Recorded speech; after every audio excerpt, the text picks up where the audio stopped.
Bonjour, alors aujourd'hui je vous retrouve pour une nouvelle vidéo qui va parler d'un chasseur à nouveau.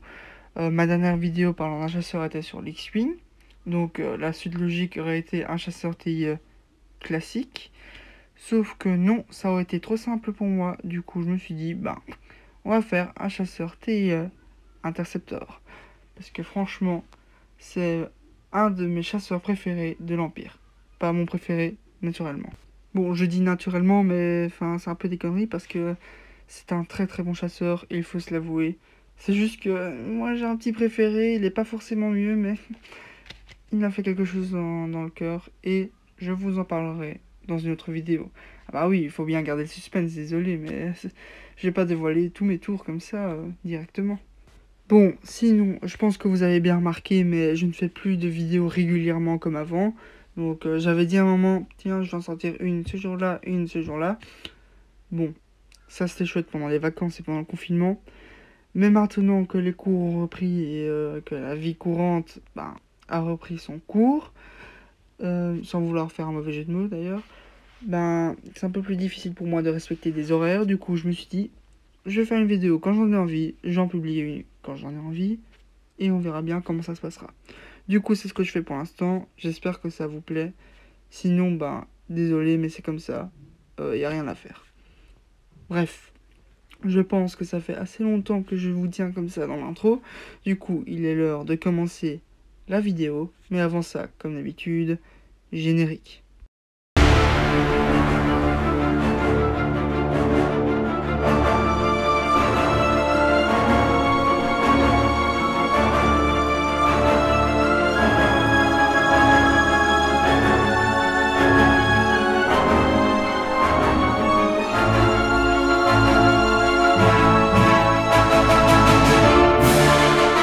Maintenant, l'heure de commencer la vidéo a sonné.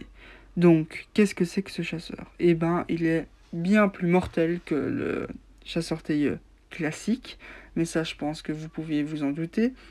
Et il est très très reconnaissable avec ses panneaux solaires en forme de couteau, comme ça, de lame de couteau.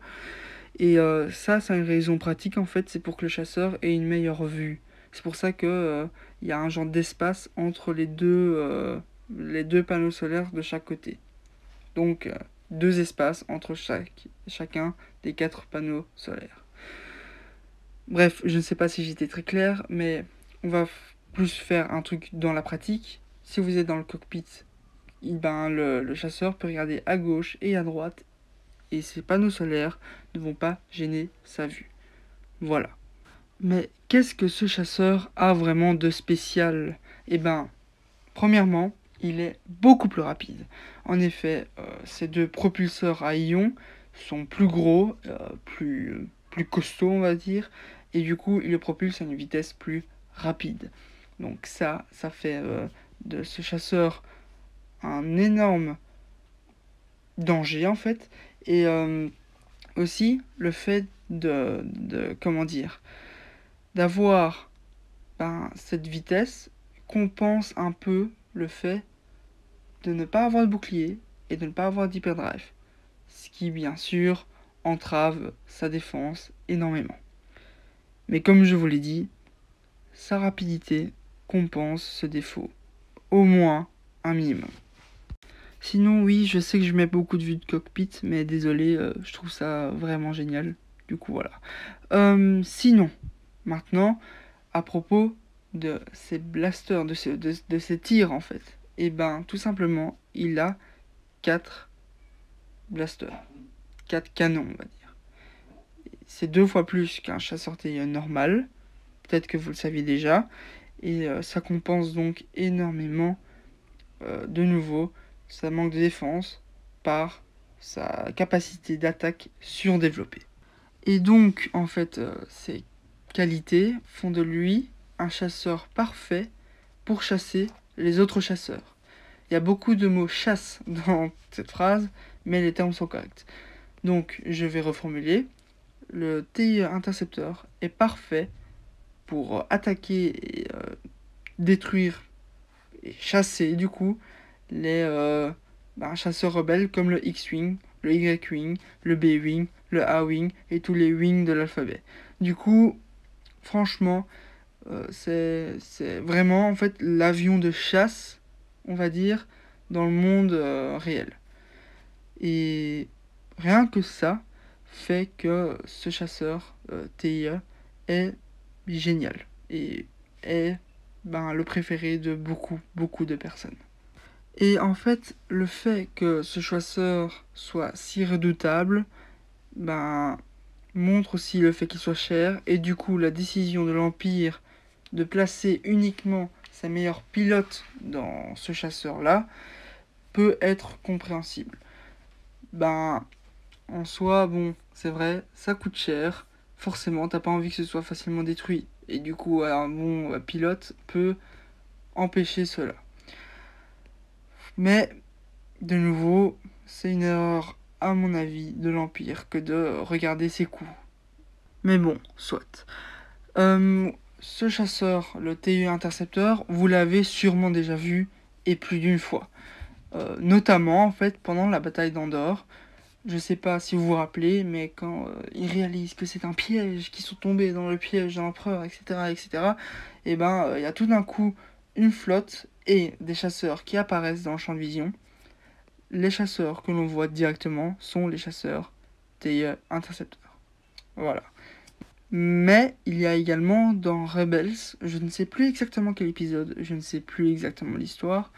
Je sais que ça parle du projet TIE Defender. Si vous n'avez pas encore vu la vidéo, allez la voir. Je vous le conseille. Et en fait, on le voit de nouveau là-dedans. Franchement, de nouveau, même dans Rebels, on voit que ce chasseur est redoutable et qui n'est pas du tout comme les chasseurs TIE habituels, on va dire. Donc voilà, ceci conclut la vidéo sur ce magnifique chasseur TIE Interceptor. Comme je l'ai dit, c'est un des préférés. Ce n'est pas mon préféré, mais c'est un de mes préférés, en effet. Et peut-être que vous serez du même avis que moi. Peut-être que vous ne l'êtes pas. Je me rappelle encore de toi qui m'a envoyé un commentaire pour me dire « S'il te plaît, fais une vidéo sur le TIE Striker, c'est mon chasseur TIE préféré. » Et du coup, je vous invite à faire pareil, à me demander dans les commentaires de faire une vidéo, ou même juste de dire « Moi, je préfère ce chasseur-là, pour ceci, pour cela. » Et voilà, peut-être lancer une discussion. Je vous promets de regarder vos commentaires et d'y répondre normalement. Bref, conclusion très très longue, mais bon, avec cette intro aussi, c'est normal. On dirait bien que je suis spécialiste pour faire durer l'intro et la conclusion.